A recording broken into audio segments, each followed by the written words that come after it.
السلام علیکم ورحمۃ اللہ وبرکاتہ۔ امید ہے کہ آپ سبھی لوگ خیر و عافیت سے ہوں گے۔ اللہ ہمیشہ آپ لوگوں کو خیر و عافیت سے رکھے۔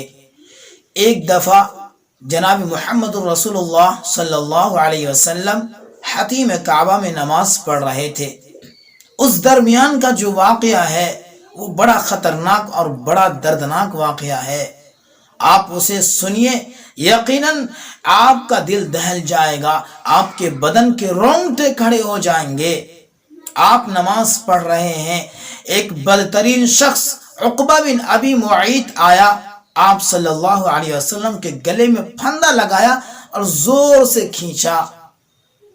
یقیناً اللہ کے رسول صلی اللہ علیہ وسلم کو تکلیف پہنچی ہوگی، یقیناً اللہ کے رسول صلی اللہ علیہ وسلم کو درد ہوا ہوگا، لیکن میرے نبی کی انسانیت تو دیکھیے، میرے نبی کے حسن سلوک تو دیکھیے، میرے نبی کا اخلاق تو دیکھیے، کس قدر بلند ہے میرے نبی کا اخلاق۔ آئے ادھر سے حضرت ابو بکر صدیق رضی اللہ تعالی عنہ، دیکھا اللہ کے رسول کے ساتھ اس طرح سلوک کیا جا رہا ہے۔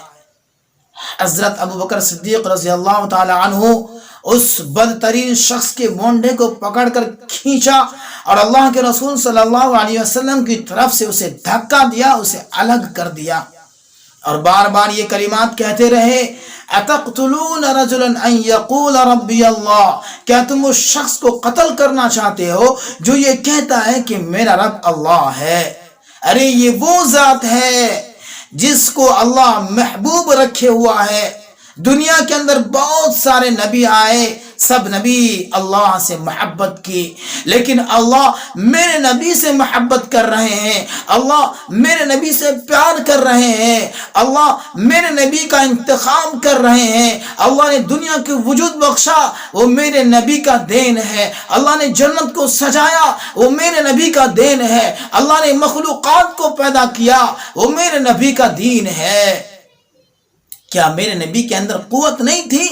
کیا میرے نبی کو طاقت نہیں تھی؟ اللہ نے آپ صلی اللہ علیہ وسلم کو 100 پہلوانوں کی طاقت عطا کی تھی، 100 پہلوانوں کی قوت اللہ نے میرے نبی کو عطا کیا تھا۔ میرا نبی اگر چاہتا تو جھٹکے میں اس کا گیم بجا دیتا، اس کا کام ختم کر دیتا، لیکن میرے نبی نے ایسا نہیں کیا۔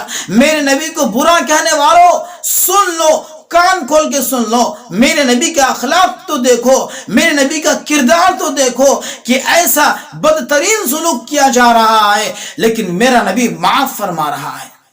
یہ انسانیت کو میرے نبی نے تعلیم دی کہ آپس میں اگر کچھ ہو جائے تو تم اسے معاف کر دیا کرو۔